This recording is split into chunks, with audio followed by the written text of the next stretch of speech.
ये थोड़ा कूल है, लेकिन याद रखने के लिए बहुत कुछ है। मैं अभी अहर सिविलाइजेशन के बारे में पढ़ रहा था। एक पूरा शहर, जीने का एक पूरा तरीका, यही हमारे राज्य में हजारों साल पहले मौजूद था। यह एक सीक्रेट दुनिया की तरह है जो हमारे पैरों के नीचे दबी हुई है।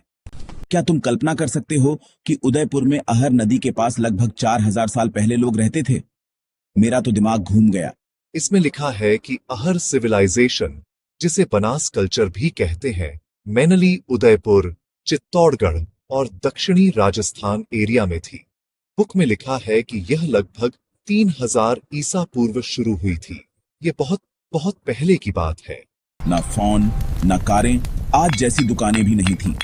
बस रहना सीख रहे थे, घर बनाना और अपना खाना उगाना।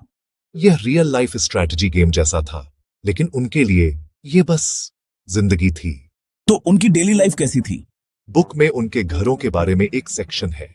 इसमें लिखा है कि उन्होंने हड़प्पा वासियों की तरह जली हुई ईंटों का इस्तेमाल नहीं किया। इसके बजाय मिट्टी की ईंटें, पत्थर और लकड़ी, नींव मजबूत करने के लिए। ये आज भी कुछ गांवों में दिखने वाले पुराने घरों जैसा लगता है ना? दीवारें मिट्टी और क्वार्ट्स मिलाकर प्लास्टर की गई थीं, शायद सजाई भी जाती रही हो। सोचो, एक मिट्टी के घर में परिवार साथ बैठा है और खाना पकाने की आग जल रही है। अलग भी और अजीब तरह से परिचित भी। किचन बहुत ऑर्गेनाइज्ड थे। उनके पास स्पेशल चूल्हे थे, कुछ में एक से ज्यादा ओपनिंग, मतलब एक साथ कई डिशेस, या बड़े परिवार के लिए। यह मेरी दादी की किचन की याद दिलाता है। हमेशा 3 चीजें साथ पकती हैं। उनके पास पत्थर के ग्राइंडर थे, अनाज और मसाले पीसने के लिए, बिल्कुल सिलबट्टे जैसे। उनकी pottery black and red ware कमाल की थी। अंदर से और रिम के पास काले, बाहर से लाल, सफेद लाइंस, सर्कल, डॉट्स से सजावट। यह सिर्फ बर्तन नहीं, आर्ट का टुकड़ा था। उन्होंने सुंदरता की परवाह की। आज तक ऐसे डिजाइन्स में परंपरा की गूंज मिलती है, डिजाइनर डिनर वेयर जैसा। तुम जानते हो रोहन, मुझे लगता था अहर बस उदयपुर के पास एक साइट है। लेकिन मिसेस शर्मा ने बताया कि एक बहुत बड़ी कल्चर थी, साइट्स का नेटवर्क। आहार, गीलुंड, बालाथल, उज्जयाना और साथ में नदी नेटवर्क। बुक में 90 से ज्यादा साइट्स लिस्टेड हैं, अहर बनास कल्चर का हिस्सा। यह आइसोलेटेड टाउन नहीं, पूरे रीजन का मेन सेंटर था। राजसमंद के गिलुंड में बड़े बड़े बिल्डिंग्स मिले, पैरेलल वॉल्स, शायद बड्डी स्टोरेज हाउस या पब्लिक स्ट्रक्चर्स। यह साफ तौर पर इंपॉर्टेंट सेंटर था, शायद अहर जितना बड़ा और इन्फ्लुएंशियल। इतनी बड़ी कंस्ट्रक्शन दिखाती है लीडर्स और अनऑर्गेनाइज्ड कम्युनिटी थी। रैंडम झोपड़ियां नहीं, पर्पज के साथ प्लान्ड सेटलमेंट। बालाथल में बीचों बीच बहुत बड़ा फोर्टिफाइड स्ट्रक्चर, जैसे एक कैसल। क्या हमलों से बचाव था या शासक का निवास? उजियाना में गायों को विशेष महत्व के सबूत मिले, साइट्स की अपनी अपनी यूनिक कस्टम्स। ये सब बनास और उसकी सहायक नदियों से जुड़े ट्रेड ट्रैवल के हाईवे जैसे। शायद कॉपर टूल्स के बदले बीड्स के पत्थर, अलग अलग भोजन, इसी नेटवर्क ने कल्चर को 1000 साल से भी ज्यादा टिकाए रखा। ये एक फलता फूलता इंटरकनेक्टेड वर्ल्ड था। तो सबसे बड़ी बात क्या है? अहर इतनी इंपॉर्टेंट क्यों है? ये दिखाती है राजस्थान में बहुत पहले एक मेजर ब्रॉन्ज एज सिविलाइजेशन थी। यह सिर्फ रेगिस्तान नहीं, एक हैपनिंग प्लेस था। हड़प्पा के साथ कंटेम्पररी, पर अपनी यूनिक स्टाइल के साथ। यह राजस्थान को एंशिएंट इंडियन हिस्ट्री में डिस्टिंक्ट आइडेंटिटी देता है। इनोवेशन और कल्चर, यही हमारी भूमि में डेवलप हुई कहानी। मिट्टी पत्थर के घर, उगाए गए अनाज, पॉटरी डिजाइन, गहनों का प्यार आज भी गूंजते हैं। अनाज भंडारण और वाटर मैनेजमेंट की परंपराएं शायद पीढ़ियों से चली आई। ये एक लिविंग हिस्ट्री है। आज का कुम्हार हो सकता है वही पुरानी टेक्निक का निरंतर धागा हो। धातुकर्म की परंपरा भी कायम, राजस्थान सदियों से मेटल वर्क के लिए फेमस। हथियारों से लेकर खूबसूरत चांदी के गहनों तक बीज अहर में बोए गए थे। एक साधारण कॉपर कुल्हाड़ी से जटिल चांदी के हार तक, एक सतत धारा।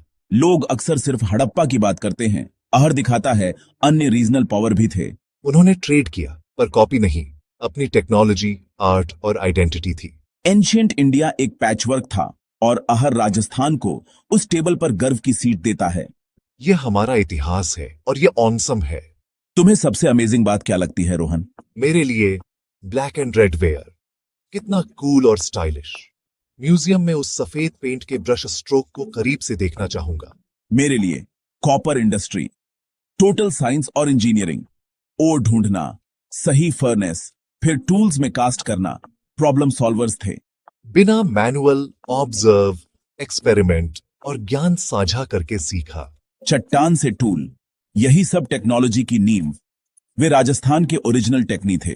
कई चूल्हों वाले घर, जॉइंट फैमिली या बड़े कम्युनिटी ग्रुप का इशारा। बहुत इंडियन लगता है, बड़े परिवार के साथ रहना और खाना।